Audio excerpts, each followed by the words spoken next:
Good morning, and thanks for joining us on this Sunday. It is 6 a.m. I'm Libby Dowsett alongside Corey Johnson. And boy, what a beautiful day we had yesterday. Oh, absolutely. That afternoon. Yes. Unless you got out, then it was cold. It was a little bit cooler, but if you enjoyed yesterday, you're really going to enjoy today. And it's also going to be slightly warmer for us. Taking a look from our Rose City camera, cloud cover to start the morning, but still fairly comfortable.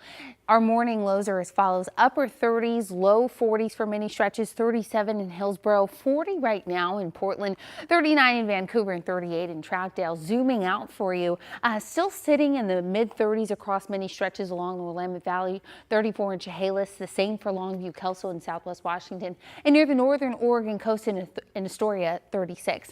Over at the Capitol, 38 degrees, a little bit of cloud cover and a light wind early this morning. As we get throughout the rest of the day, really, we're just going to be dealing with a little bit of cloud cover, not much in the way of wet weather. It looks like that has finally moved on. As we get into the early part of the afternoon, a very light potential chance for some sprinkles near Southwest Washington and the northern Oregon coast. But for the most part, we're dealing with a dry day and a dry morning as well for those of you running the Shamrock race today. But we'll talk more of the timing and the temperatures for the rest of the week coming up. Thank you, Corey. The heavy rain this past week is still having a major impact on our area. Southwest Washington saw a new landslide come down Saturday, while Northwest Oregon is dealing with flooding, with some residents of an RV park evacuated. Jake Holter has more. Trailers and cars damaged and some people evacuated at the River's Edge RV Park in Clatskanie early Saturday morning. There's about 18 that were evacuated with the fire department. They just put them in a larger rig and were able to go through the floodwaters and bring them over to the entrance there, and then we got them shuttled up to the high school. River's Edge RV Park owner Philip Rissell says the park got more floodwaters than they had projected. We alerted the campers through a mass text system that we have, and some elected to leave, and most of the campers ended up staying throughout the night. This week's atmospheric river causing the nearby Clatskanie River to rise and flood the park. And they had a small levee around that Clatskanie River there that broke. So it sounds like about a 100-foot section gave way and poured water into that area where those RVs are. The American Red Cross in Clatskanie assisting state and local agencies with sheltering and feeding those temporarily displaced. The city of Rainier has also offered a location for temporary sheltering for those with RVs. Rissell says he expects the park to be back to normal by Sunday afternoon. About an hour southeast, the northbound lanes of I-5 shut down after an early morning landslide. This is drone video KGW shot of the scene around 1 p.m. Washington State Patrol says the landslide is at mile marker 22 between Woodland and Kalama. 2 cars were damaged in the landslide, one from Beaverton and one from Vancouver. WSP says no one was injured.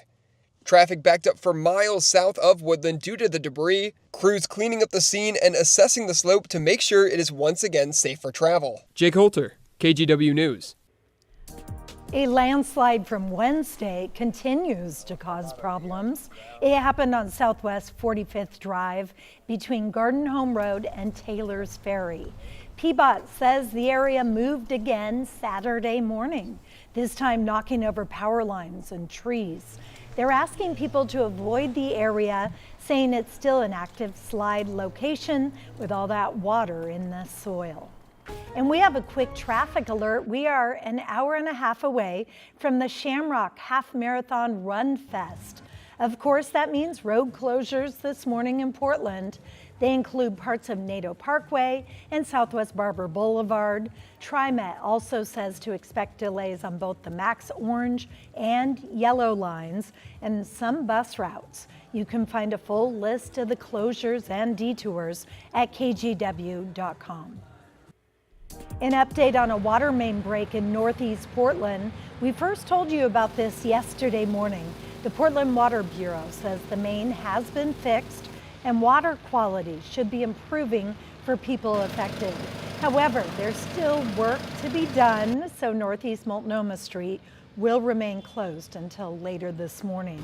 This is between Northeast 11th and 13th Avenues. A popular North Portland redemption center is set to close this summer.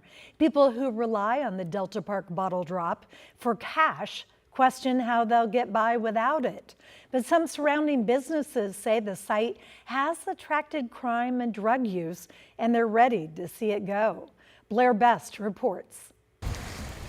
In North Portland's Delta Park, a redemption center attracts a crowd.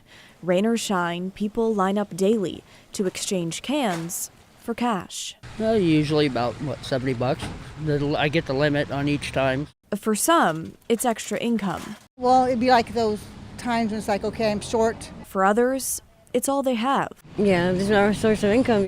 At the end of July, the Delta Park bottle drop will close. It's heartbreaking. We rely on it every day. There's a lot of homeless people, but that's their only way of income, I am so happy that they finally moving.